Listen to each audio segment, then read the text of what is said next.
she reported on. Susie Boniface, welcome. Hello, thank you for having me. Thank you very much. So how have things changed for you now you've come out, now the anonymity's gone?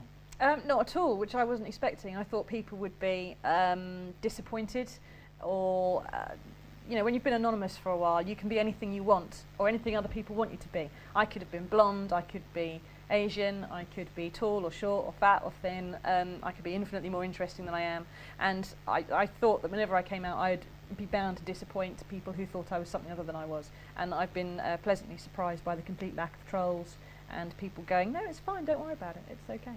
So, are you pleased that the book has been a success? I mean, it's done fairly well so far. yeah, it's very odd to see people with copies of it knocking around, because when it comes to the crunch, that's come out of something which was very difficult in my personal life, and it's odd to see people sort of waving around a scab, if you like, that used to be on your heart.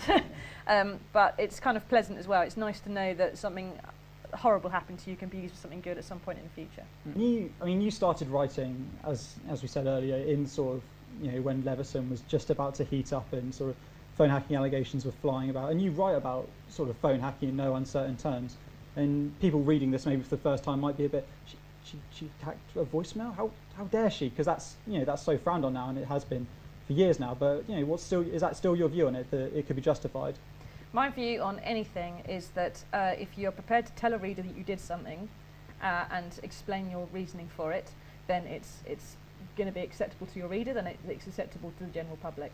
And I write in the book about the time that I hacked my now ex-husband's voicemail to prove that he was having an affair and therefore got divorced. And I think most people in the world generally these days have looked at a partner's texts or listened to their voicemails or looked at an email. It's not that unusual a thing. I haven't been reported to the police yet, so fingers crossed, touch wood, we should be okay. And I think as far as newspapers are concerned, some laws are bad laws and they're there to be broken. I think there needs to be a public interest offence in phone hacking and in a number of other very minor crimes as well. It's not a very nice thing to have happen to you. I've had my phone hacked, but I'm not massively offended. It's just, it seems to be a sort of an occupational hazard a bit. It was at a time. It's also completely dead now. It doesn't happen anymore as far as I'm aware. I think anyone did do it now would have to be an absolute idiot. And on the terms of, I mean, you spoke about legislation, we come to Leveson inevitably. What sort of aspect has it had? You know, you work now, you know, online, but you still work for, you know, the tabloid press. I mean, what impact has it had now post Leveson?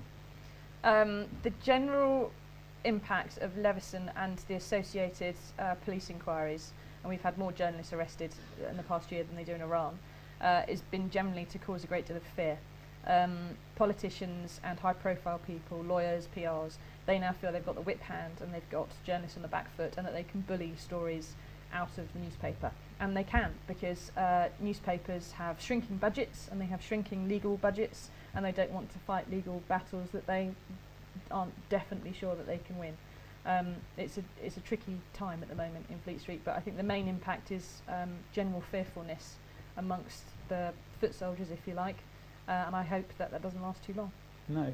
And Leveson, we all know, didn't put too much time onto online. And how has that changed? I mean, you came into press before online was sort of a big thing, but now it is. How has that how has the newsroom changed with regards to online journalism? Not enough. It needs to change more. I think I think most newspapers, especially in Fleet Street, see online and the print edition as things that are incompatible and that they're not friends. The Daily Mirror newsroom has just moved the internet news desk onto the print edition news desk, so they're actually alongside each other, which has got to be a beneficial thing. But for example, there are different deadlines to get things onto the internet. There are different peak viewing times for audience during the day, whereas you've only got one deadline for a newspaper to come out at the end of the day. There is a time of flux at the moment, and I think people need to kind of try and push things forward a little bit more and try and marry the two together and find a way through it. It can be done. People want news and people want journalists. People want journalism. They don't like journalists. It's just that's the catch-22, isn't it? It's getting it to them in such a way that they can pay you money for it is the tricky bit.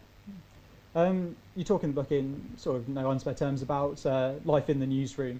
How have things changed sort of in terms of post-Leveson, sort of going out and actually getting stories? How has it affected general sort of trying to develop a story in terms of sort of, as you say, that fear? It doesn't change anything for me whatsoever. But I've had the fortune to have been in this industry a long time before Leveson came along, and hopefully a long time after he's been long forgotten about. But because of shrinking budgets and so on and so forth, and I think Leveson and the police inquiries have perhaps caused a great deal of public disquiet at what journalists get up to, and therefore it's probably affected sales. That means you have even smaller budgets, and you have smaller staff, and therefore you're less likely to go out of the newsroom, and there's more kind of making people stay in the office to work on stories, and that means you can't have the same human interaction to get stuff as you would normally do on a doorstep. You know, on my first local paper, if you were in the office, the editor would say, "Why are you here? You should be out there getting stuff."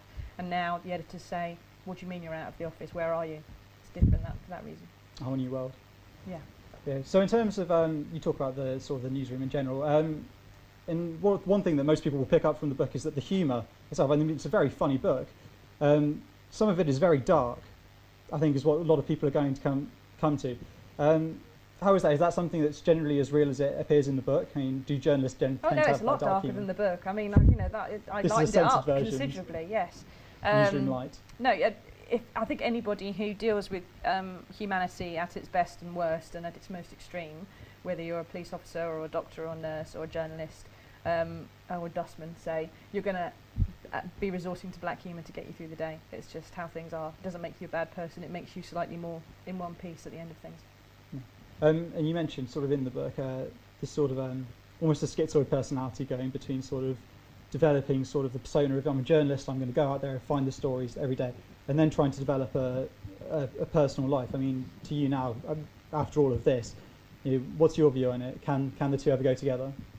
Yeah, as long as your partner is prepared for you to be a journalist more often than you're their partner. But it's a good and a bad thing to be a journalist.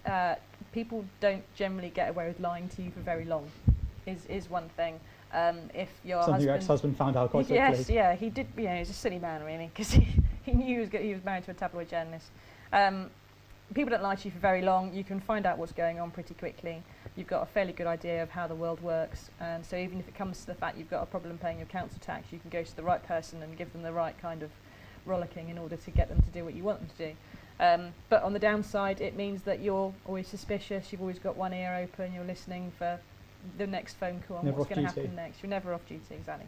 And one final question. The book ends with the decree absolute from your divorce, and you giving a sort of Viking funeral to everything that you've developed over those years. The next question, I suppose, is what comes next? Well, there's another book written. It's just a case of whenever the publisher says to go ahead with it, and then we'll see. And what can we expect from that, or are you keeping tight? It would be a typical journalistic follow-up. That's about all I can say. It'll tie all the loose ends up. Brilliant. Well, thank you for joining us. Thank you.